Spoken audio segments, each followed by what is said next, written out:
Sean todos bienvenidos, mi nombre es Eduardo Alfonso Sabión Medina. En esta ocasión voy a hablar sobre los mecanismos de propagación de interferencia, esto para la clase de Comunicaciones 1, sección 2000, bajo el cargo del ingeniero Marvin Alfredo Rodas.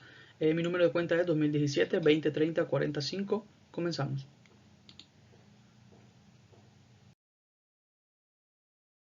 Mecanismos de propagación de interferencia. La propagación de interferencia de microondas puede presentarse mediante diversos mecanismos y predominación de cualquiera de ellos depende de los factores tales como el clima, el porcentaje del tiempo en cuestión, la distancia y la topografía del trayecto. En cualquier momento puede darse un único mecanismo o más de uno. A continuación se presentan los principales mecanismos de propagación de interferencia. Se presenta el primer mecanismo, la visibilidad directa.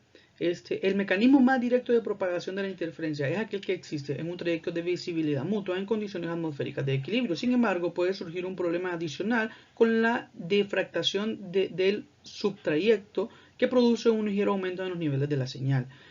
Además, en todos los trayectos, excepto en los más cortos, es decir, trayectos menores a 5 kilómetros, los niveles de la señal pueden a menudo aumentar significativamente durante los periodos cortos de tiempo debido a los efectos de propagación del multitrayecto y de los enfoques resultantes de la estratificación atmosférica. Aquí podemos ver una visibilidad directa entre dos antenas. Este es el ejemplo como más claro en que se puede apreciar esto.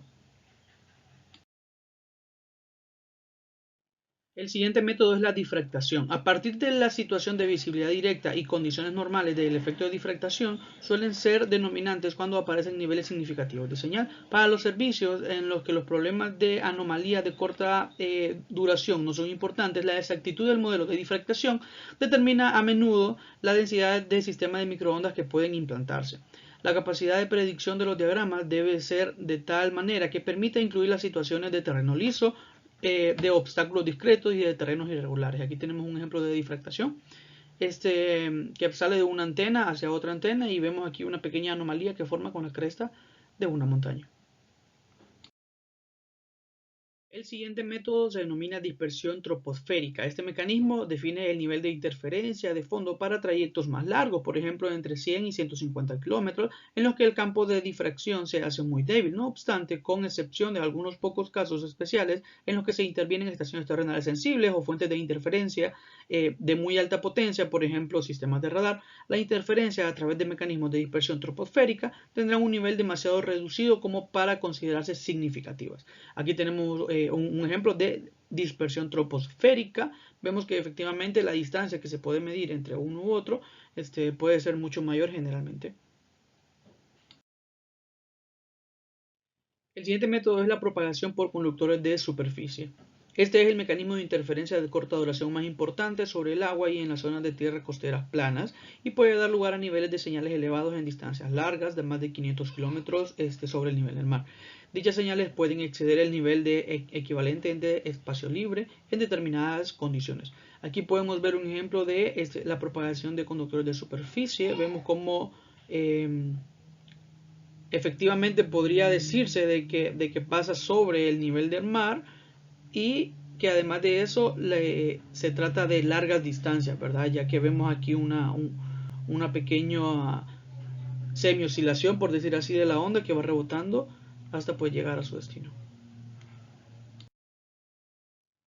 Presentamos el otro método, la reflexión y refracción de capas elevadas. El tratamiento de la reflexión y o refracción de capas de altura de hasta algunos cientos de metros reviste gran importancia, pues estos mecanismos pueden hacer que las señales superen las pérdidas de difracción del terreno muy netamente en situaciones favorables de geometría del trayecto. Una vez más, la repercusión puede ser significativa en distancias bastante largas de hasta 250 y 300 kilómetros. Aquí podemos ver un ejemplo de una señal que se manda desde una antena hacia otra y podemos ver aquí la reflexión y la refracción entre capas elevadas. Se presenta el siguiente método, dispersión por hidrometeoros. La dispersión por hidrometeoros puede ser una fuente potencial de interferencia entre transmisores en enlaces terrenales y estaciones terrenas, porque puede actuar prácticamente de forma omnidireccional y por lo tanto puede tener una repercusión más allá del trayecto de interferencia del círculo máximo. No obstante, los niveles de la señal de interferencia son bastante reducidos y no suelen representar un problema significativo. Aquí vemos un ejemplo de la dispersión por hidrometeoros, donde aquí viene la señal y luego se transmite hacia la otra antena y podemos ver aquí pues netamente la dispersión que acabo de mencionar. Ahora se presenta un problema fundamental en la predicción de la interferencia. El problema fundamental en la predicción de la interferencia, que además es común en todos los procedimientos de predicción troposférica, es la dificultad de establecer un conjunto coherente y unificado de métodos prácticos que abarquen una amplia gama de distancias y porcentajes de tiempo. Es decir, para la atmósfera real en la que un mecanismo que predomina se mezcle gradualmente con otro a medida de que cambian las condiciones meteorológicas o el trayecto. Especialmente en estas regiones de transmisión pueden producirse un nivel determinado de señal durante un porcentaje de tiempo total que se deba a la suma de distintos mecanismos.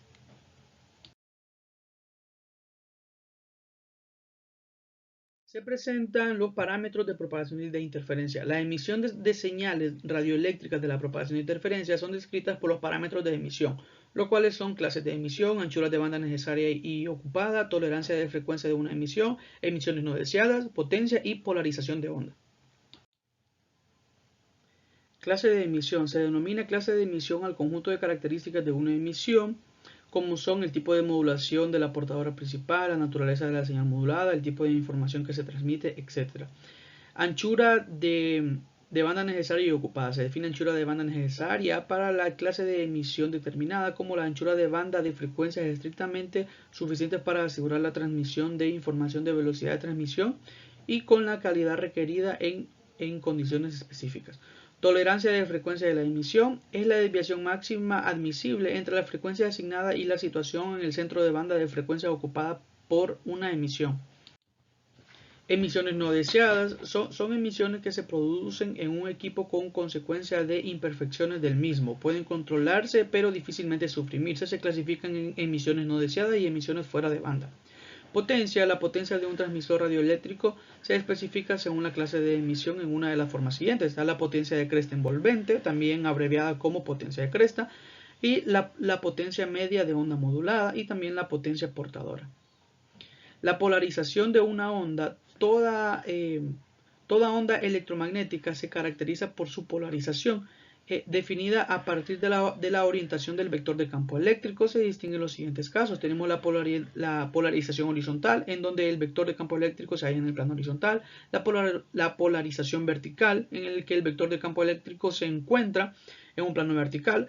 La polarización oblicua, en que el vector de campo eléctrico tiene una inclinación de 45 grados respecto a la horizontal. Esta es la resultante de dos componentes de igual magnitud y fase polarizadas horizontal y verticalmente, respectivamente.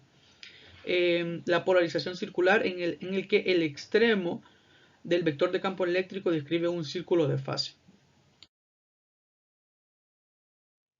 Pérdida de propagación de interferencia. Dependiendo del entorno de propagación en particular, las pérdidas de propagación se pueden estimar de la siguiente manera: atenuación en espacio libre, difractación en entorno de tierra plana, propagación de regiones específicas del mundo, propagación a lo largo de un perfil de terreno determinado y propagación de zonas urbanas. Atenuación en espacio libre. En algunas circunstancias será suficiente suponer que la señal deseada solo está sujeta a la atenuación debido a la propagación del espacio libre. Difractación en entorno de una tierra plana. Para las predicciones de la señal deseadas en rangos mayores a una distancia de línea de vista, puede ser deseable tener en cuenta la curvatura de la Tierra. Propagación en regiones específicas del mundo o sobre suelo de rugosidad específica. Estas pérdidas no causan gran impacto a la señal, de hecho son casi a veces muy despreciables. Propagación en regiones en regiones que tienen un perfil de terreno determinado. De ser necesario, se puede hacer el cálculo detallado para la propagación del perfil de terreno, obteniendo a partir de una base de datos topográficos. Propagación en zonas urbanas. En este caso, a menudo cubierto por los modelos de desarrollo empíricamente, de las cuales uno de los más conocidos es el modelo de Okumura-Hata. Este modelo utiliza la fórmula de Okumura para calcular la atenuación de la función de la distancia y la altura equivalente de la antena de transmisora. Esta atenuación se corrige en función del porcentaje de los edificios en todo el lugar y recepción y tipo de trayectoria, ya sea tierra, mar o mixto.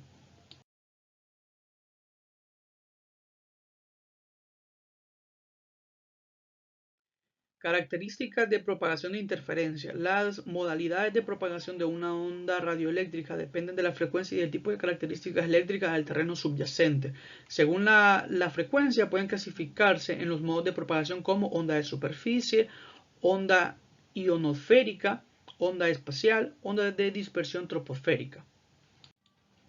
Onda de superficie para frecuencias inferiores a los 30 MHz con largos alcances y gran estabilidad en las señales. El tipo de terreno influye en la forma notable de la propagación. Onda ionosférica. Para las frecuencias comprendidas entre los 3 y los 30 MHz, la propagación tiene lugar en la reflexión de las ondas en las capas ionizadas que circundan la Tierra a gran altura, o sea, la ionosfera. Se consiguen grandes alcances, pero hay cierto grado de inestabilidad en la señal. También tenemos la onda espacial. Para frecuencias superiores a los 30 MHz, la propagación de señales a través de las capas bajas de la atmósfera terrestre, o sea, la troposfera, eventualmente puede tomar parte del suelo. Se distinguen dos submodos, que en este caso es la onda directa, que enlaza transmisor con receptor, y la onda refleja, que conecta el transmisor y el receptor a través de la reflexión del terreno subyacente. También tenemos la onda de dispersión troposférica. La propagación de ODT, o sea, onda de dispersión troposférica, se basa en las reflexiones difusas ocasionadas por la discontinuidad debido a las variaciones turbulentas de las constantes físicas de la troposfera. Se producen variaciones en el índice de la refracción que provocan una reflexión dispersa, llegando a ondas a la Tierra de una distancia más allá del horizonte. Este mecanismo de propagación tiene asociadas unas pérdidas muy elevadas y además está sujeto a desvanecimientos profundos. Esta ha sido la bibliografía utilizada para poder desarrollar esta presentación.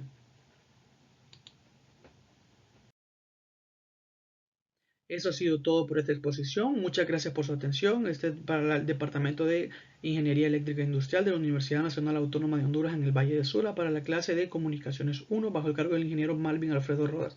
Su expositor ha sido Eduardo Alfonso Sabio Medina con el número de cuenta 2017-2030-45. Gracias por su atención.